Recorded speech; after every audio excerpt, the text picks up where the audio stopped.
오늘 여러분들과 함께 너희 관용을 모든 사람에게 알게 하라, 이런 제목으로 은혜를 나누려고 합니다. 빌립보서의 핵심은 기쁨입니다. 사도 바울은 로마의 감옥에서 이 빌립보를 쓰면서 기쁨이라는 단어를 17번이나 사용합니다. 여러분, 일반적으로 감옥에서 쓰는 편지라고 한다고 하면 그 내용은 자신을 변호한다든지 억울함을 호소한다든지 아니면 자신의 잘못을 뉘우치는 것들을 표현하는 내용일 것입니다. 하지만 바울은 빌립보에 사는 모든 성도들과 감독들과 집사들에게 편지를 쓰면서 주 안에서 항상 기뻐하라고 말합니다. 여러분, 사실 기뻐한다는 것이 누가 기뻐하라고 해서 기뻐할 수 있는 것입니까? 아닙니다. 기쁨은 감정의 표현입니다. 감정이란 슬픈 것을 보면 슬퍼하고 좋은 것을 보면 좋아지고 누가 기분 나쁘게 하면 불쾌한 것이 감정입니다. 기쁨은 동기가 분명해야 기뻐할 수 있습니다. 그래서 바울은 주 안에서라는 존재 조건을 달고 있습니다. 그리스도인의 기쁨은 주님 안에서 누리는 기쁨입니다. 상황은 어렵고 힘들지만 주님이 주시는 은혜와 기쁨과 능력으로 넉넉히 그 상황을 넘어가는 것이 주님 안에서 누리는 기쁨입니다. 사실 우리 믿음의 사람들에게 있어서 제일 두려운 것은 상황이 아니라 주님 밖에 있는 것입니다. 어제도 제가 어느 가정에 신방을 하면서 그 가정의 자녀들에게도 신앙의 권면을 했지만 가장 중요한 것은 하나님을 떠나는 일이 없어야 한다는 것입니다. 늘 하나님 안에 머무는 것이 우리에게서는 가장 소중한 것이고 가장 큰 생명이 되어진다는 것입니다. 믿으시면 아멘. 이것처럼 큰 능력이 없어요. 하나님 안에 거하면요, 어떤 상황이 주어져도 어떤 모습이 찾아와도 그 상황에서 하나님의 손에서 빼앗아갈 수 있는 상황은 아무것도 없다는 거예요. 하나님 안에 거하는 것, 나는 하나님의 자녀라는 그 확신을 있어야 된다는 것입니다. 여러분, 사실 우리의 삶을 한번 돌아보십시다. 여러분, 우리의 삶을 돌아보면 내 능력으로 살아온 것 같지만 정작 우리의 상황 속에서 볼 때 여러분, 우리의 능력이 얼마나 있었습니까? 아니요. 어려운 상황을 만나면 주저앉고 싶었고 포기하고 싶었고 염려와 끊임없는 두려움으로 가득했던 것이 우리의 삶이 아닐까요? 그럼에도 불구하고 여기까지 올 수 있었던 것은 주님이 이끌어 주심이 있었기에 가능한 것입니다. 여러분, 젊었을 때는요, 얼마나 자신감이 넘칩니까? 얼마나 꿈이 많습니까? 비전이 많습니까? 하나님, 내 능력을 사용해달라고, 이 열정을 하나님께서 사용해달라고, 아니 하나님이 내 능력을 사용하신 줄 알았는데, 여러분, 우리가 세월이 흘러가고 신앙의 연륜이 깊어지고 점점 우리가 나이를 먹어가면서 느끼는 게 뭡니까? 하나님은 내 능력을 사용하시는 것이 아니라 하나님의 능력으로 나를 이끌어 가시기를 원하신다는 거예요. 내 능력을 사용하기보다는, 아니요, 하나님은 하나님의 능력으로 나를 바꾸셔서 그 능력조차도 하나님의 것이 되게 하셔서 하나님이 사용하신다는 거예요. 이게 모세가 아니겠습니까? 여러분, 아브라함이 이런 사람이 아니었습니까? 야곱이 이런 은혜를 누리지 않았습니까? 요셉이 바로 이런 모습이 아니었습니까? 이게 우리의 인생의 모습이고 우리의 삶에 경험하는 모습들입니다. 우리 그리스도인은 주님 안에 머물 때가 가장 큰 기쁨입니다. 상황은 힘들고 어렵지만 그 상황 속에서도 주시는 주님의 은혜와 기쁨이 있기에 아주 엎드려지지 않고 승리하며 나가는 줄로 믿습니다. 시편 37편 23절 24절은 이렇게 말씀합니다. 여호와께서 사람의 걸음을 정하시고 그의 길을 기뻐하시나니 그는 넘어지나 아주 엎드려지지 아니하면 여호와께서 그의 손으로 붙드심이로다. 그렇습니다. 넘어질 수 있습니다. 그 넘어짐에서도 붙들어 주시는 손길이 있기 때문에 항상 기뻐할 수 있다는 거예요. 사도 바울은 이 기쁨을 빼앗기지 않기 위해 오늘 우리가 읽었던 말씀 5절에 가서 보면 너희 관용을 모든 사람이 알게 하라. 주께서 가까우시니라 하고 말씀합니다. 여기서 중요한 단어가 주께서 가까우시니라는 단어입니다. 왜 너희의 관용을 모든 사람이 알게 하라고 사도 바울이 말하냐면 주께서 가까우시기 때문이다. 그런데요, 여러분, 이 주께서 가까우신다는 이 말씀의 뜻은 예수님이 오실 날이 가까웠습니다라는 의미도 있습니다만은 또 많은 분들이 그렇게 설교를 하고 저도 그렇게 해석을 하고 그렇게 설교를 했습니다만은 어제 제가 이 말씀을 준비하면서 영어 NIV 성경을 읽으면서 새로운 것을 발견했어요.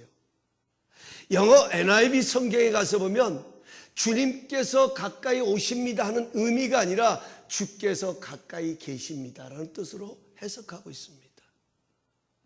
왜 모든 사람에게 너희 관용을 알게 하라고 사도 바울이 권면하냐면 주님께서 가까이 계시기 때문이다 이렇게 말씀하는 거예요. 사랑하는 성도 여러분, 주님은 늘 우리와 함께 하시는 줄로 믿습니다. 왜? 하나님은 살아계세요. 그 주님은 살아계셔서 여전히 우리의 삶 가운데서 우리의 삶을 이끌어 가시고 어렵고 힘든 상황 속에서도 우리와 더불어 은혜 주시고 능력 주셔서 우리를 인도해 가신다는 거예요. 여기 관용이라는 말은 영어로 젠틀네스입니다. 상냥하다, 부드럽다, 따뜻하다, 온유하다라는 뜻을 담고 있어요. 원어에 가서 보면 에피케스라는 이 단어를 쓰는데요. 손해나 역경 가운데서도 넘어지지 않는 영적인 인내, 이것을 관용이라고 말합니다.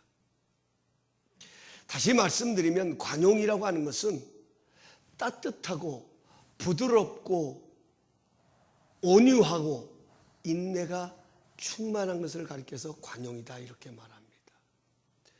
우리는요, 부드러운 사람, 따뜻한 사람, 온유한 사람을 좋아합니다. 그렇지요? 네. 그런 사람들을 가까이 합니다. 그런데 여러분, 그 온유함이라고 하는 것, 부드럽고 따뜻함이라고 하는 것은 물론 성품입니다. 그런데 그 성품이요, 그 온유함과 부드러움을 드러내기 위해서는 항상 좋은 모습만 있는 게 아니잖아요. 때로는 그 사람의 마음을 건드리고 그 사람을 힘들게 하고 어렵게 하는 것이 있잖아요. 그럴 때 온유한 사람은 어떤 사람이에요? 그럴 때 관용을 베푸는 사람은 어떤 사람이에요? 인내하는 사람이에요. 인내하는 사람. 이게 바로 관용이다 하는 겁니다. 여러분, 온유는 주님의 성품입니다. 왜 너희의 관용을 모든 사람에게 알게 하라고 말하면 주님께서 가까이 계시기 때문이다. 이 말을 바꿔서 말하면 온유는, 관용은 예수님의 성품이에요. 그래서 성령의 9가지 열매 가운데 하나가 온유함입니다. 하나님의 영이 거하시는 곳에는, 그 주님의 영이 거하시는 곳은 그 주님의 성품인 온유함이 자리를 잡는 거예요. 그래서 그 주님을 만나고 예수님을 만난 사람들 보면 부드러운 사람들로 변화됩니다. 안 그래요, 여러분? 할렐루야. 바로 여러분 옆에 앉아 계신 분들이 부드러운 분들이에요. 온유한 분들이에요. 따뜻한 분들이에요. 예전 같았으면 혈기 많았고 예전 같았으면 참 여러 가지 모습인데 주님 만났기 때문에 주님 안에 거하기 때문에 그 정도예요. 그래도 할렐루야, 얼마나 감사해요. 그런데 중요한 것은 이 기쁨을 계속 누려가기 위해서 그 온유함을, 그 관용을 모든 사람에게 알게 하려는 거예요. 그러니까 이것은 그것으로 만족하지 말고 계속해서 그 관용을 베풀며 살아가려는 거예요. 그럴 때 그것이 더 변화되어집니다. 뿐만 아니라 그래야 될 가장 중요한 이유는 그 온유한 성품을 가지신 예수님이 내 안에 거하시기 때문에 그 주님을 드러내는 것이 바로 온유라는 거예요. 시편 18편 35절은 이렇게 말씀합니다. 또 주께서 주의 구원하는 방패를 내게 주시며 주의 오른손이 나를 붙들고 주의 온유함이 나를 크게 하셨도다. 할렐루야. 그렇습니다, 여러분. 시편 기자는 주님의 온유함이 나를 크게 하셨습니다. 주님의 인내하심, 주님의 사랑스러운 그 따뜻함, 부드러움, 긍휼히 여겨주시는 마음, 그 자비로우신 그 마음이, 그 온유함이 바로 오늘의 나를 이렇게 크게 하셨습니다라고 고백하는 거예요. 여러분, 그렇지 않습니까? 오늘 우리가 이 은혜를 누리고 있잖아요. 정말 우리 예수님께서 우리가 주님 앞에 행하는 대로 그분이 갚으시고 그분이 판단하신다면 여러분, 우리는 이 자리에 있을 수가 없잖아요. 그런데 주님은 온유하시기 때문에 그분은 인내하십니다. 기다리십니다. 참으십니다. 좋은 것을 바라보시면서, 아니 여기 있는 김 목사가 더 성장하고 더 성숙해지고 더 변화되어지고 더 좋아질 것을 주님은 바라보시면서 오늘의 나의 실수, 오늘 나의 부족함, 오늘 나의 그 연약함 가운데서도 약한 나로 강하게 하시면서 오늘도 우리를 부드럽고 따뜻한 사랑의 손길로 만나주시고 태하여 주시고 간섭하여 주신다는 거예요.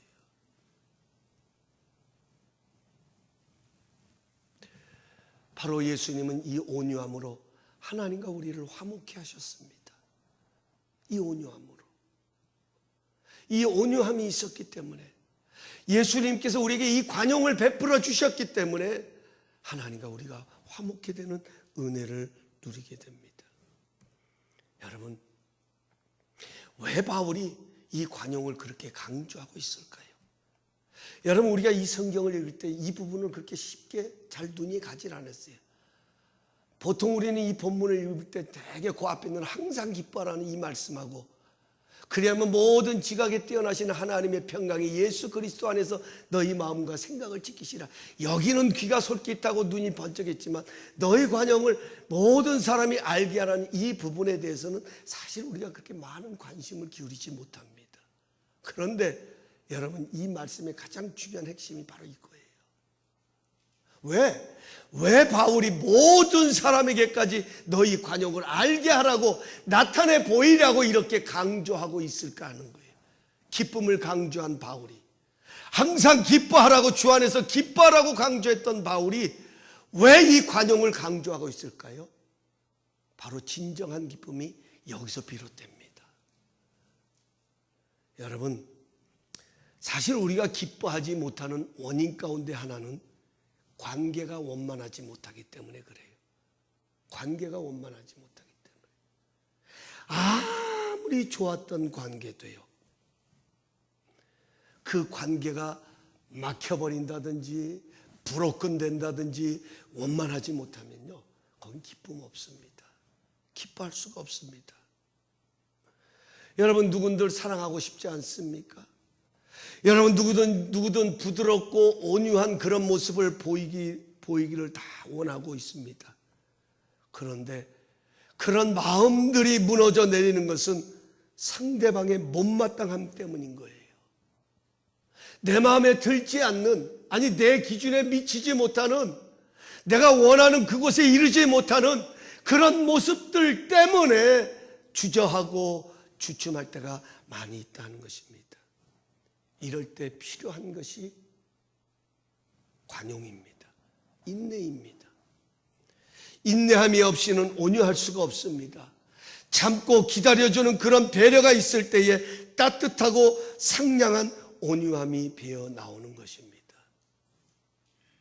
바울이 이렇게 관용을 주장한 이유는, 강조하는 것은 오늘 우리가 읽었던 본문 4장 2절에 가서 보면 이런 말씀이 있어요. 내가 유오디아를 권하고 순두개를 권하노니 주 안에서 같은 마음을 품으라. 여러분, 이 유오디아와 순두개라고 하는 이 두 여인이 빌립보 교회 안에 있었습니다. 근데 이 사람들은 어떤 사람들이었는가 하니 3절에 가서 보면 또 참으로 나와 명예를 같이한 내게 구하노니 복음에 나와 함께 힘쓰던 저 여인들을 돕고 라고 말합니다. 이 두 여인은 그저 자신들의 모든 것을 행세하는 그런 사람들이 아니라, 그런 분들이 아니라 사도 바울이 주의 복음을 전하는 데 있어서 핵심적으로 충성스럽게 섬겼던 사람들인 거예요. 여러분, 우리가 믿음 생활을 하다 보면 하나님을 섬기고 하나님을 사랑하고 하나님께 충성을 다하다 보면 본의 아니게 생각이 다를 때가 있어요. 마음이 갈라질 때가 있어요. 다른 뜻을 품을 때가 있어요. 여러분, 그런 것 때문에 서먹서먹해질 때가 있습니다. 여러분, 그래서 기쁨을 잃어버리는 거예요. 분명한 것은 내가 하는 일은 좋은 일입니다. 내가 하는 일은 복된 일입니다. 하나님이 기뻐하시는 일이기 때문에 오늘도 충성을 다하지만 그 관계가 원만하지 못하기 때문에 기쁨으로 감당할 일도 기쁨을 잃어버리고 감당하게 되어진다는 거예요. 그래서 바울은 말합니다. 행복하길 원하면, 주님 안에서 항상 기뻐하기를 원하면 모든 사람이 너희 관용을 알게 하라. 관용을 베풀라는 거예요. 왜냐하면 주께서 가까이 계시기 때문이다 하는 겁니다. 사랑하는 성도 여러분, 2017년도 주의 은혜의 해를 전파하는 복된 해가 되기를 원하시면 오늘 바울이 우리에게 권면하는 너희 관용을 모든 사람이 알게 하라는 말씀을 붙드시기 바랍니다. 거기에 주님의 은혜가 전파되는 역사가 일어날 겁니다. 거기에 연약한 자가 일어서는 역사가 일어날 것이고요. 그들의 잘못됨을 책망하고 지적하고 그들의 잘못됨을 이야기해 주는 것도 중요하겠지만, 교훈하는 것도 중요하겠지만, 그 교훈조차도 관용함으로 해야 된다는 거예요. 온유함으로, 부드러움으로, 따뜻함으로, 진정으로 사랑하는 마음으로 그렇게 해야 된다는 거예요. 잘못 그 자체만을 놓고 판단하고 이야기하면 오히려 또 다른 상처를 만들 수 있지만, 온유함을 가지고 관용을 가지고 베풀고 그것을 이야기하고 교훈할 때에 오히려 그 온유함이 화목해 할 뿐만 아니라 그 사람을 새롭게 일으켜 세워주는 원동력이 되어줄 수 있다는 거예요. 거기에 기쁨이 있는 거예요. 모든 사람들과 더불어 관용을 베푸는 그런 은혜가 있기를 원합니다. 왜 우리는 관용을 베푸며 살아야 하는지 두 가지 이유가 있어요. 첫째는 기쁨의 원천이 되시는 주님께서 내 곁에 와 계시기 때문입니다. 그분은 지금도 인내하시면서 약한 나로 강하게 하십니다. 만약 우리의 행한대로 주님께서 우리를 대신한다면 주님과 우리의 관계는 끝났습니다. 그러나 우리는 주님 안에, 주님은 우리 안에 거하십니다. 그러므로 우리는 관용을 베풀며 살아가야 합니다. 그럴 때 우리에게 주어지는 기쁨이 있습니다. 이것이 두 번째 이유예요. 관용을 베풀며 살아갈 때 우리에게 주어지는 기쁨이 있기 때문입니다. 그러므로 바울은 우리가 이처럼 관용을 베풀며 살아가기 위해서 오늘 성경에 가서 보면 아주 중요한 영적인 팁을 우리에게 가르쳐 줍니다. 두 가지예요. 첫째로는 염려하지 말고 다만 모든 일에 기도와 간구로 너희 구할 것을 감사함으로 하나님께 아뢰라. 여러분, 이 말씀을 우리는 따로 띄지 말고요, 관계로 생각하십시오. 그렇습니다. 분명한 것은 내 기준에 들지 못하고 못마땅한 모습을 보면 여러분 염려가 되지요. 왜 염려가 안 되겠어요? 걱정이 되지요. 제가 어떻게 되려고 저러나? 아니 저 사람이 무슨 생각을 갖고 있나? 왜 여러분 우리는 그런 생각을 안 갖겠어요? 우리는 감정이 있는데요.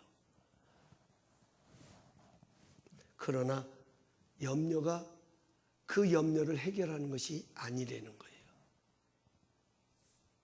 그 염려로 우리가 그 상황을 보고 염려로 그 사람을 대한다고 해서 그 사람 우리가 염려하는 그 문제가 해결되는 것이 아니라는 거예요. 염려에 머물지 말고 기도하라는 것입니다. 염려가 되거들랑 걱정이 되거들랑 기도하라는 것입니다. 그 염려를 넘어서서 일하시는 하나님의 열심을 바라보며 그분이 이루실 것을 감사함으로 하나님께 믿음으로 아뢰라는 것입니다. 그렇잖아요. 우리의 염려는 하나님이 해결해 주셔야 되지 않겠습니까? 내 힘으로 해결할 수 있다면 뭐가 염려되겠어요? 내 능력으로 그것을 바꿀 수 있고 그 상황을 뒤집을 수 있다면 뭐 염려하고 걱정하겠어요? 아니 우리 기쁨을 잃어버릴 필요도 없잖아요. 항상 우리는 내 능력 안에서 기뻐할 수 있습니다. 내 능력 안에서 기뻐할 수 있습니다. 그러나 그 염려는 내 힘으로 안 되잖아요. 내 능력으로 바꿀 수 없잖아요. 그래서 우리는 주님 안에서 기뻐하는 거예요. 주님이 바꿔주셔야 하기 때문에. 그래서 말씀하는 거예요. 그분이 행하실 일을 바라보면서 그분의 열심을 바라보면서 믿음으로 감사하며 하나님께 아뢰라는 거예요. 사랑하는 성도 여러분, 믿음 생활은 선한 싸움을 싸우는 생활입니다. 믿으시면 아멘. 우리의 믿음에게는 항상 좋은 것만 오는 게 아니에요. 잘해보려고 하면 그 믿음을 빼앗아가는 그런 어둠의 세력도 찾아와요. 그럴 때 우리는 선한 싸움을 싸워야 돼요. 하나님의 열심을 바라보고 하나님께 구하는 사람은 관용을 베풀 수 있습니다. 온유함은 성령의 열매입니다. 하나님의 영이 내 안에 거하실 때 우리는 온유할 수 있습니다. 내가 기도하다 보면 그 은혜의 자리에 들어가게 된다는 거예요. 이것이 기도의 능력입니다. 여러분 2017년도 우리 교회 성도님들은 기도의 능력들을 다 체험하시기 바랍니다. 어떤 문제가 있든지 어떤 염려가 있든지 하나님의 일하심을 바라보고 아니 그분이 행하여 주실 것을 믿음으로 바라보고 기도하십시오. 그럴 때 그 기도의 자리가 하나님의 능력 안으로 들어가는 복된 자리가 될 줄로 믿습니다. 내가 기도하다 보면 내가 은혜의 자리에 들어갑니다. 염려에 머물지 말고 그 염려를 기도로 바꿔 가시는 믿음의 선한 싸움으로 승리하시기를 예수님의 이름으로 축원합니다. 두 번째로는요, 온유함은 기쁨은 하나님과 관계 회복에 있다 하는 것을 가르쳐 줍니다. 진정한 기쁨은 주님 안에서 누리는 기쁨은 하나님과의 관계가 회복될 때 주어진다. 바꿔서 말하면 하나님과의 관계가 화목하고 늘 연결되어 있을 때 우리는 항상 기뻐할 수 있다는 거예요. 온유할 수 있는 거예요. 여러분 기쁨을 상실하면요 온유한다는 건 쉽지 않습니다. 그래서 기뻐하려는 거예요. 그 기쁨이 나로 하여금 넉넉함을 가져다 주고요. 따뜻함을 불러오고요. 그 기쁨이 나로 하여금 사랑을 불러오고요. 부드러움을 만들어내는 거예요. 그런데 여러분 그 기쁨은 어디서 주어지냐? 하나님과의 관계가 회복되어질 때 주어진다. 오늘 성경은 말합니다. 우리가 항상 기뻐하며 온유한 자가 되기 위해서는 우리에게 절대적으로 필요한 것은 모든 지각에 뛰어나신 하나님의 평강이 예수 그리스도 안에서 우리의 마음과 생각을 지켜주셔야 한다는 거예요. 온유함은요, 우리의 마음과 생각을 하나님의 평강이 지켜주셔야 온유할 수 있는 거예요. 부드러울 수 있는 거예요. 따뜻해질 수 있는 거예요. 그런데 중요한 것은 이 하나님의 평강이 어떻게 주어집니까? 내가 신앙생활 오래 하면 하나님의 평강이 주어지던가요? 아니에요. 하나님의 평강은 하나님과의 관계 속에서 주어지는 선물입니다. 믿으시면 아멘. 평강은요, 상황이 만들어주는 것 아니에요. 여러분, 상황이 평강을 만들어주면요, 여러분, 우리는 항상 없는 사람은 불행 가운데 살아야 되고, 있는 사람은 항상 평강 가운데 살아야 돼요. 행복한 가운데. 아닙니다. 평강은 상황이 만들어주는 것 아닙니다. 평강은 하나님과의 관계 속에서 주어지는 선물이라는 거예요. 우리가 하나님 앞에 반드시 서 있고 늘 우리의 삶이 하나님과 관계가 원만하고 늘 그 하나님과의 관계가 끊이지 않냐고 늘 그분을 의식하고 그분을 찾고 그분을 구하고 그분을 생각할 때마다 모든 지각에 뛰어나신 그 하나님의 평강이 그분 안에 있는 세상이 주는 것 같지 않는, 내가 너희에게 평안을 주노라 내가 너희에게 주는 평안은 세상이 주는 것과 같지 않다고 말씀하셨는데, 그 주님 안에 있는 평강이 우리의 마음과 생각을 지켜주신다는 것입니다.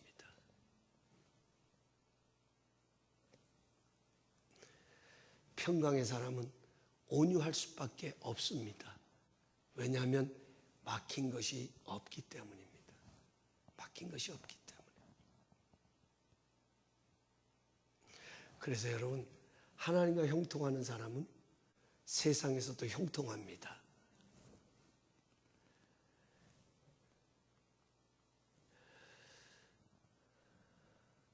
오늘 우리가 이 말씀을 보면서 2017년도 그 어느 해보다도 하나님과의 관계가 더 가까워지고 더 친밀해지고 더 그분을 찾는 시간들이 많아지고, 일주일을 살아가면서 주일날 교회 나와 그때 하나님을 찾는 그런 신앙이 아니라 모든 생활 속에서 내가 힘들 때, 내가 어려울 때, 내가 기쁠 때 늘 먼저 그분을 생각할 수 있고, 먼저 그분은 어떻게 생각하실까? 그분은 내 모습을 과연 보고 계실까? 늘 먼저 그 나라와 그의 의를 구하라. 그리하면 이 모든 것을 너희에게 더하여 주시라는 말씀처럼 먼저 하나님을 생각하고 먼저 그분을 의식하고 이런 하나님과의 관계가 회복되어질 때 거기에 평강이 주어진다는 거예요. 그 평강이 우리의 마음과 생각을 지킬 때 우리는 얼마든지 이 세상에서도 넉넉하게 온유한 삶을 살아간다는 겁니다. 많은 것을 가져서, 많은 것을 소유해서, 많은 것이 있기 때문에 모든 사람들에게 넉넉하고 부드럽고 따뜻한 게 아니에요. 저는 우리가 그런 사람들이 되었으면 좋겠어요. 우리도 세상 사람들처럼 힘든 일이 있습니다. 어려운 일이 있습니다. 그런데도 불구하고 항상 우리의 얼굴은 웃음이 있습니다. 그럼에도 불구하고 우리 안에는 넉넉함이 있습니다. 그럼에도 불구하고 우리 안에는 따뜻함이 있습니다. 왠지 모르게 힘들고 지치고 어려운 사람들이 우리를 바라보면서 힘을 얻습니다. 저 사람은 성공했기 때문에, 저 사람은 많은 것을 가졌기 때문에, 저 사람은 많은 것을 누리고 있기 때문에 부러워하는 것이 아니라, 행복해하는 것이 아니라, 아니요, 나와 똑같이 힘들고 어려운데도 저 사람은 넉넉합니다. 저 사람의 얼굴에는 웃음이 있습니다. 저 사람 마음속에는 따뜻함이 있습니다. 왠지 모르게 저 사람과 대화를 나누다 보면 내 마음이 편안해집니다. 희망이 생깁니다. 꿈이 생깁니다. 기분 나쁘십니까? 왜 아멘을 안 하십니까? 저는 이런 분들이 되시길 주님의 이름으로 축원합니다. 이런 곳에 주님의 은혜가 전파되지 않겠습니까? 저는 이번 불금 예배를 하면서요, 저는 이 간증 드리고 싶어요. 저는 끊임없이 하나님 앞에 묻습니다. 하나님, 우리 교회 상황 아시지 않습니까? 우리 교회 모습 아시지 않습니까? 그런데 우리 교회가 어떻게 우리에게 이런 일을 할 수 있습니까? 여러분, 김 목사의 저야 이 교회 담임 목사니까 괜찮지만 얼마 모이지 않는 성도님들 계시는 그곳에 와서 참 이런 것을 한다는 이 자체가 얼마나 참 쉽지 않잖아요. 하지만 제 마음에는 하나님이 주신 한 가지 마음이 있었습니다. 그런 마음이 들 때 하나님이 주셨던 마음, 그 마음이 뭐냐면, 김 목사야, 눈에 보이는 것을 보지 말고 그 상황을 통해서 일하는 내 모습을 보라는 하나님의 음성이었어요. 여러분, 분명히 믿습니다. 이번 불금 예배 하나님은 우리에게 놀라운 은혜를 주실 거예요. 사모하는 자에게는 반드시 하나님은 주십니다. 왜? 그분은 살아계셨고요, 그분은 살리시는 분이시기 때문에 하나님은 그렇게 하실 거예요. 그러나 더 놀라운 것은 이번에 오시는 강사 목사님들이 새로운 도전을 받으실 것입니다. 저는 분명히 믿습니다. 우리가 많은 것을 가지고 있기 때문에 세상을 축복하는 것이 아니에요. 우리가 오해하는 것 중 하나는 우리는 양으로 따지지 않습니까? 뭔가 손에 쥐어야 우리는 세상을 축복한다라고 생각할지 모르지만 아니요, 하나님은 아니에요. 하나님은 약한 나로 강하게 하시는 하나님, 연약한 자를 통하여서도 강한 자를 부끄럽게 하시고 겸손한 자를 통해 교만한 자를 물리치시는 하나님이시잖아요. 그렇다고 뭐 그분들을 물리치신다는 이야기가 아니라, 여러분, 이게 살아있는 거예요. 세상 사람들이 볼 때는 끝난 것 같고 세상 사람들이 볼 때는 희망이 없는 것 같은데 여전히 그곳에서 하나님을 찾고 하나님을 신뢰하고 하나님을 의지하는 그곳이 살아있는 곳이에요. 그래서 희망이 있는 거예요. 그래서 소망이 있는 거예요. 저만 그러겠습니까? 많은 목회자님들이 하나님의 일을 한다고 하면서도 숫자에 연연하고 크기에 연연하고 그것이 잣대가 되어져서 절망하고 낙심하기도 하고, 이게 현실이잖아요. 그런데 하나님은 아니에요. 하나님은 어디나 계세요. 아니, 하나님은 두세 사람이 내 이름으로 모인 그곳에도 그들 가운데 계신다고 말씀하셨어요. 하나님은 그것을 보고 싶은 거예요. 그 일을 행하시고 싶으신 거예요. 세상은 커야만, 세상은 가진 것이 많아야만, 양이 많아야만 그것이 큰 것이라고 생각하지만 아니요. 하나님은 작은 곳에도 함께하고 계심을 보여주고 싶으신 거예요. 하나님은 저 밝고 거룩한 곳에만 계시는 것이 아니라 어둠 가운데서도 하나님은 계심을 보여주시고 싶으신 거예요. 하나님은 건강한 자들만 찾아오시는 것이 아니라 건강한 자에는 의원이 있을 데가 없고 병든 자에게야 필요하다는 말씀처럼 하나님은 그 일을 이뤄가시기를 원하시는 거예요. 지난주에 제가 얼마나 속이 상했는지요. 서울의 모교회 목사님이 세상에 자기의 그 자신을 놓고 한국 교회 3위 되는 교회를 흔들려고 그런다고. 아니, 무슨 교회가 1위가 있고 2위가 있고 3위가 있습니까? 막 입에서 막 그냥 속에서 울분이 터지더라고요. 사랑하는 성도 여러분, 하나님과 친밀해지십시다. 더 가까우십시다. 외로우세요? 힘드세요? 어려우세요? 더 하나님과 관계가 친밀해질 수 있기를 원합니다. 말씀했습니다. 하나님과 형통한 사람은 세상에서도 형통할 수밖에 없습니다. 이 말씀 붙드십시다. 그 하나님과 형통하기 위해서는, 그 하나님과 관계가 회복되기 위해서는 늘 우리는 기도의 자리에 머물러야 합니다. 우리의 염려가 어려움이 있을 때마다 그것은 우리가 무너지고 넘어질 자리가 아니라 오히려 우리에게 더 가까이 다가오시려는 하나님의 또 다른 변장된 축복의 통로라는 사실을 기억하시고 하나님과의 관계가 더 친밀해져야 합니다. 그러면 하나님의 평강이 우리의 마음을 주장하여 주시고 우리의 생각을 주장하여 주시기 때문에 우리는 모든 사람들에게 우리 안에 거하시는 그 주님의 성품인 온유함을, 관용을 베풀며 알게 할 수 있습니다. 거기에 진정한 기쁨이 있는 거예요. 우리 모두가 이런 삶을 살아가시기를 예수님의 이름으로 축원합니다. 기도하시겠습니다.